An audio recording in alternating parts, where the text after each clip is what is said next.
Assalamualaikum warahmatullahi wabarakatuh. A'udzu billahi minasyaitonir rajim. Bismillahirrahmanirrahim. Alhamdulillahi rabbil alamin.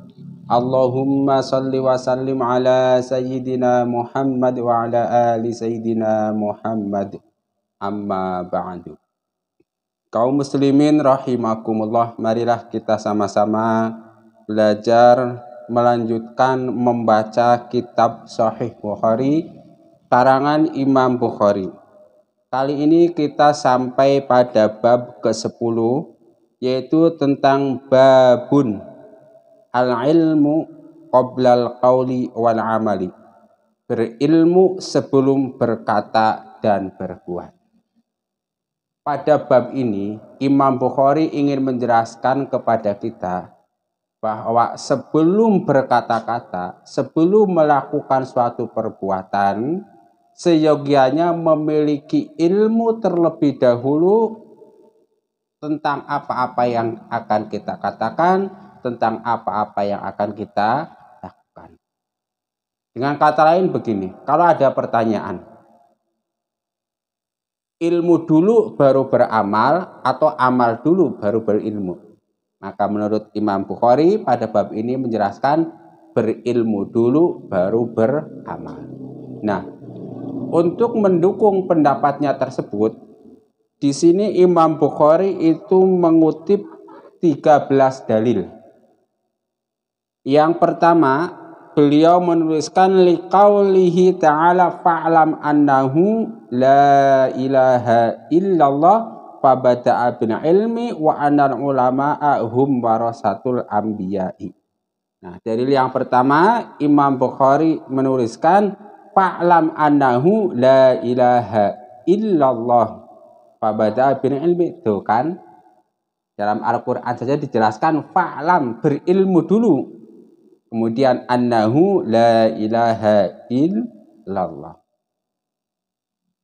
Lalu selanjutnya Imam Bukhari berdalil dengan wa annal ulama'a hum warasatul anbiya'i warasul ilma. Tuh. Para nabi dan rasul itu tidak mewariskan harta benda, tidak mewariskan emas permata, tetapi yang mereka wariskan adalah ilmu. Man akhodahu akhoda bihawdin wafirin. Barang siapa yang mengambil ilmu, maka dia dah mengambil sesuatu yang sangat berharga. Waman salaka thoriqan yatlubu bihi ilman sahalallahu lahu thoriqan ilal jannah.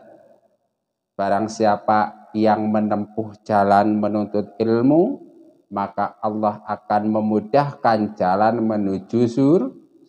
Dengan kata lain, menuntut ilmu dulu, lalu jalan menuju surga jadi mudah, lalu dia benar-benar masuk surga. Jadi ilmu dulu, bukan surga dulu.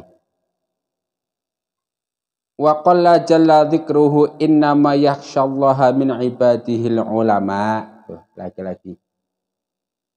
Yang orang-orang yang bisa punya rasa takut dengan sebenarnya rasa takut adalah para ulama, orang-orang yang berilmu. Kenapa? Karena orang-orang yang punya ilmu tentang Allah akan tahu betapa dia harus punya rasa takut kepada Allah Subhanahu wa ta'ala. Selanjutnya, waqala wa ma yaqiluha illal alimun. Tidak akan bisa memikirkannya kecuali orang-orang yang punya ilmu. Selanjutnya Imam Bukhari berdalil waqalu law kunna nasma'u aw naqilu ma kunna fi ashabis sa'ir. Ini kata sebagian orang-orang ahli neraka as-sa'ir menjelaskan, seandainya dulu kami mau mendengar, mau berpikir, mau menggunakan akalnya, maka kita itu tidak akan berada di dalam neraka. Jadi kalau mau berilmu, insya Allah nanti akan dimudahkan jalan menuju surga, insya Allah akan dimasukkan ke dalam surga sehingga jauh dari neraka. Selanjutnya Imam Bukhari mengutip dalil wa qala hal yastabil ladzina ya'lamuna wal ladzina la ya'lamun. apakah sama orang-orang yang berilmu dan orang-orang yang tidak berilmu? Tentu beda beberapa derajat. Wa qala Nabi sallallahu alaihi wasallam, "May yuridillahu bihi khairan yufaqihu." Biasanya ada tulisannya fid dini.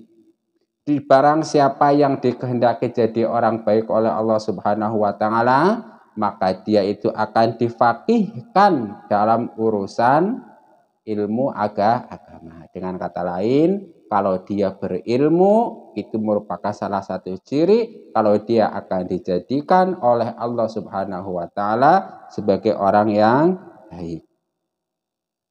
Wa innamal ilmu bitta'allum. Sesungguhnya ilmu itu bisa diperoleh dengan cara belajar. Jadi ada sebagian ilmu yang diperoleh secara laduni, ya kan. Tapi umumnya ilmu diperoleh dengan cara bid'ah dengan cara belajar. Wa qala Abu Dzar, "Law wada'tum somata ala hadi wa asyara ila qafahu thumma dhanantu anni unqidhu kalimatan sami'tuha minan nabiy sallallahu alaihi wasallam qabla an tujizu alayya la anqadtuha." Ini Abu Dzar berkata, seandainya kamu meletakkan pedang istilahnya di tengkukku, kemudian aku punya kesempatan untuk menyampaikan sesuatu dari Rasul, maka akan aku sampaikan. Ini menunjukkan pentingnya menyampaikan ilmu. Wa qala Ibnu Abbas, kunu rabbaniyina hukama'a fuqaha'a. Maksudnya, jadilah orang-orang rabbani. Para ahli tafsir berbeda pendapat apa yang dimaksud rabbani. Maka salah satu tafsiran di sini, jadilah ahli fikih, jadilah ahli hikmah, jadilah ahli ilmu. Wa yuqalu ar-rabbani alladhi yurabbin nasa bi sigharil ilmi qabla kibarihi. Ada yang berkata bahwa yang dimaksud rabbani adalah orang-orang yang mendidik masyarakat dengan ilmu-ilmu yang kecil-kecil sebelum yang besar-besar. Kaum muslimin rahimakumullah. Nah, di sini pada kitab Fathul Bari karangan Imam Ibnu Hajar Al-Asqalani dijelaskan bahwa apa maksud Imam Bukhari mendahulukan ilmu lalu mengakhirkan amal. Kenapa? Karena ilmu menjadi syarat sahnya amal. Suatu perbuatan bila dikerjakan tanpa ilmunya, maka perbuatan tersebut berpotensi tidak sah dan tidak diterima oleh Allah Subhanahu wa ta'ala. Contohnya misalnya sholat maghrib. Ini sholat maghrib kan kita sama-sama maklum 3 rakaat. Kemudian ada orang yang nggak tahu ilmunya sholat, dia sholat 2 rakaat. Ketika ditanya, kamu sholat apa? Sholat maghrib. Loh kok 2? Iya nggak apa-apa. Nah itu karena dia nggak tahu, maka sholat seperti itu rusak, tidak sah gitu kan. Dan secara fikih dia tidak diterima oleh Allah Subhanahu wa ta'ala.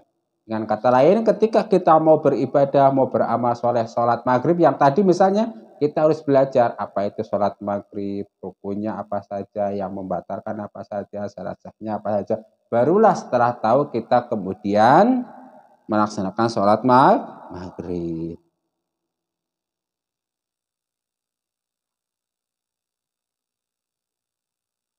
Nah, pada penjelasannya dalam kitab Fathul Bari dituliskan sebuah hadis, wa innal anbiya alam yuwarrisu dinaron wala dirhaman wa innama warrasun ilma. Sesungguhnya para nabi tidak mewariskan dinar dan juga dirham, tetapi dia mewariskan ilmu. Jadi barang siapa yang makin banyak mengambil ilmu agama, makin banyak dia mengambil warisan dari para nabi dan Rasul. Yang nggak mau mengambil, ya dia nggak punya warisan dari nabi dan Rasul. Lalu dalam syarahnya juga dituliskan sebuah hadis, ya ayuhan nasu ta'allamu innamal ilmu bitta'allum wal fiqhu bittafaqquh wa may yuridillahu bihi khairan yufaqihu fid dini. Jadi di sini hadis ini menunjukkan belajarlah kalian. Kenapa? Karena dengan belajar kamu akan mendapatkan ilmu yang banyak. pahamilah suatu ilmu, karena dengan memahami suatu ilmu kamu akan punya pemahaman yang banyak. Kalau sudah punya ilmu banyak, punya pemahaman yang banyak, insya Allah kemudian Allah akan memudahkan jalan menuju surga. Setelah jalan menuju surga mudah, maka dia akan benar-benar sampai ke dalam surga. Kalau kita mau berpikir terbalik, kalau bertanya siapa orang yang baik, tentu hakikat orang baik hanya Allah Subhanahu wa taala. Tetapi dalam bab ilmu ada ciri-cirinya, yaitu orang yang banyak ilmu agamanya, dia salah satu ciri orang yang akan dikehendaki baik oleh Allah Subhanahu wa taala. Kehendak terbaik Allah terhadap manusia itu apa? Yo iman, meninggal dengan membawa iman Islam. Mudah-mudahan kita ditakdirkan oleh Allah Subhanahu wa taala termasuk ahli ilmi, amin. Kalau kita pintar, jadilah orang yang pintar, enggak jadi orang yang berilmu, jadilah orang yang mau menuntut ilmu. Berilmu tidak, menuntut ilmu tidak, paling tidak kita termasuk orang yang senang terhadap ilmu. Allahumma amin. Rabbana taqabbal minna innaka antas samiul alim wa tub alaina innaka antat tawwabur rahim. Subhanakallahumma wa bihamdika asyhadu an la ilaha illa anta astaghfiruka wa atubu ilaik wal afa minkum. Wassalamualaikum warahmatullahi wabarakatuh.